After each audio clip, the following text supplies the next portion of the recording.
episode 5 of G War Chronicles. I told you I had something special up my sleeve. This particular episode, this particular interview was touching to me because it gives you a mother's perspective. I traveled to Washington, D.C., sat down with her mom. She's going to introduce herself. I'm in the studio right now. The interview was done with the mobile equipment that we use. I'm going to give you guys a sample of some music at the end of the interview. And without further ado, let's get to it, man. It's deep, it's dope. You really don't hear the stories of a mom, and I know personally her struggle because I was locked up with her son. So I just want to let her give it to y'all, let y'all get it from her perspective, and let's get to it. Here we go. G War Chronicles, episode 5. Let's go. Today we have a special episode of G War Chronicles. I'm sitting down with a mother who went through the belly of the beast, who went through visitations, who went through travel, who went through things to visit her son behind the wall. So without further introduction, I'm going to let her introduce herself. Hello. Hope everyone is staying safe. Yes. So, for the record, how many years did you go visit your son in prison? 5. 5 years. 5 straight. 5 straight. Yeah. So every month, every other week, bi-weekly. We went every 2 weeks. Every 2 weeks. Yeah. So what was that ride like? It was long. We had to get up early in the morning because we would come to stay the whole day. Okay. So we would have to get up at 5, be out of here by 6, to get up there by 8. Stay all day, and then come home. Now, and for 5 years we did that. We did that on birthdays, Christmas, Thanksgiving, Father's Day, Mother's Day. Now, how long was the drive? This was a drive, or you guys was catching like a? No, this was a drive, 2 hours. 2 hour drive. Hours. Now, up in Cumberland, the mountains, so I'm pretty sure you had like bad weather. You had snow. You had ice, mountains. Then you had. It was up there in Cumberland, close to West Virginia, so you had the little rednecks. Yeah, of course, you had the rednecks. So. You want to make sure you have gas. Right. You definitely don't want to do no stopping that you don't absolutely positively have to do. Now, this was your mindset going up there every trip. I'm going to make sure I get gas in D.C. before. Oh, hell yeah. Wow. Yeah. And then I was taking his daughter, who, when we started out, she was 4.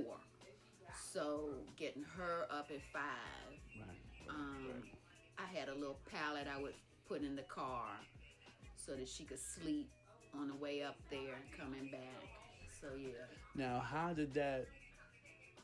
was the officers when you went inside there? Tell me about the guards in there. Well, I mean, some of them would be okay, but then some of them would treat you like you were an inmate.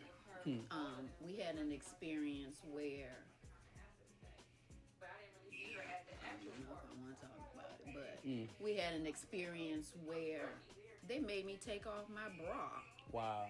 Because of the wires, right? Yeah. Had to be wireless for a while. But I mean, some other places and women, they would tell you to like go to your car or that you go to the bathroom. Right. Not right there in front of them. No. They made me take it off right there. Oh my God. Wow. Yeah. Wow. Yeah. Oh my God. I'm yeah. sorry you and had to go through that. I mean, they even felt up Jade up at Cumberland one time when we went. And she was a teenager then. Right, but she really didn't have anything. So, and she felt uncomfortable. Right. And she let them know that she didn't feel comfortable with it. So here it is. While we're on the inside doing the time, we have no idea what you guys are going through. Right, out along there. with the fact that they make little comments about you being an inmate, that, if you hadn't done wrong, you wouldn't be there. You'll be back. Yeah, they make all kind of little comments to you. So, basically trying to discourage you, keep you from coming up there.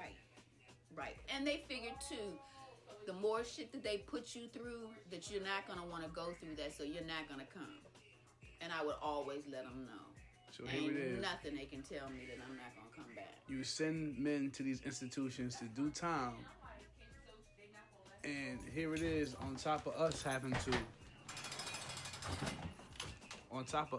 to obey laws and rules, these men, these officers disrespect our families outside.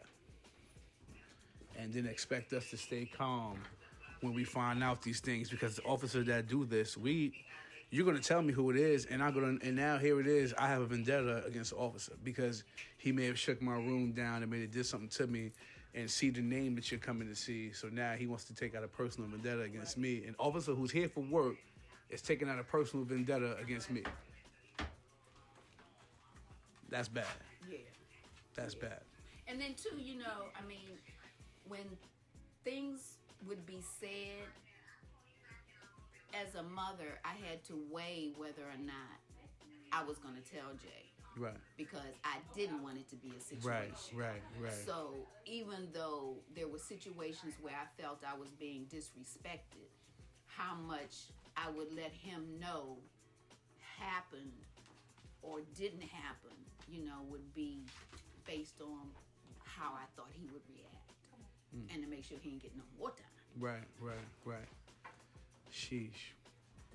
So, what would you say to the average person the average young man who's out there taking chances, not putting his mother, not thinking about what his mom, who will probably be most likely his only support system that he has, not thinking about his mom.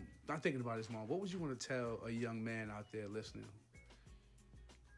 Well, what I would tell them, as much as I tell my son, when he does time, it's not just him doing it.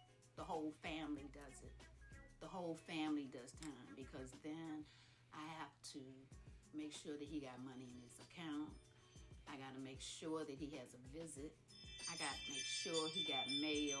You know what I'm saying? I mean, so that's an added burden. Then you have his daughter who's feeling that, okay, he can't take her to school. He can't pick her up. He can't meet her boyfriend. He can't attend her games. His niece. You know what I'm saying? We have family events. He ain't been in 5-6 years. Every people dying. He never been to a funeral. Can't come to the funeral, right? You know what I'm saying? So it's not just him doing time. The whole family does time. So that's a very selfish thing to do to your family who loves you and only wants the best for you. And then when you repeatedly get in these damn situations, what are you saying? What are you saying to me? You saying you don't care? Fuck that. I mean, it's like, damn, how many times we got to keep on going through this? At what point do you get tired? Enough said. There you have it.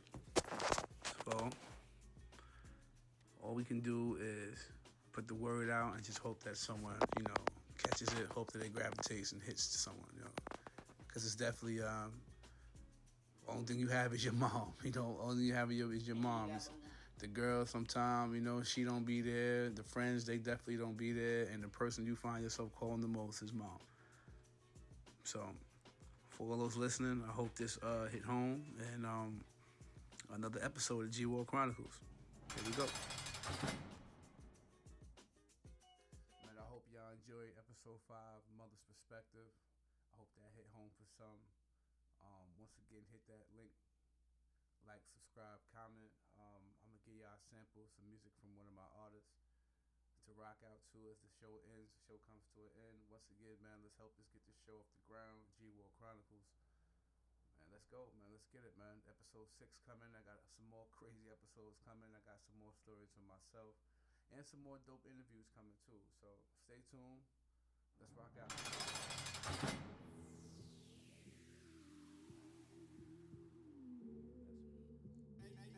Shit.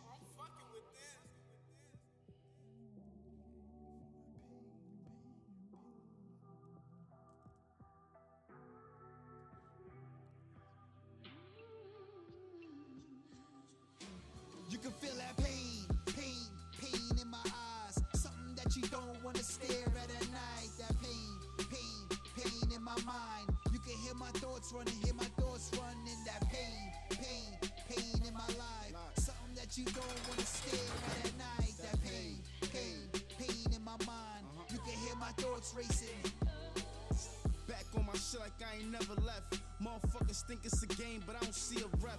Bitch, you running out of time, I'm running out of breath. I can't lie, I got some shit I want to get off my chest. Yes, I ain't had too much shit to confess.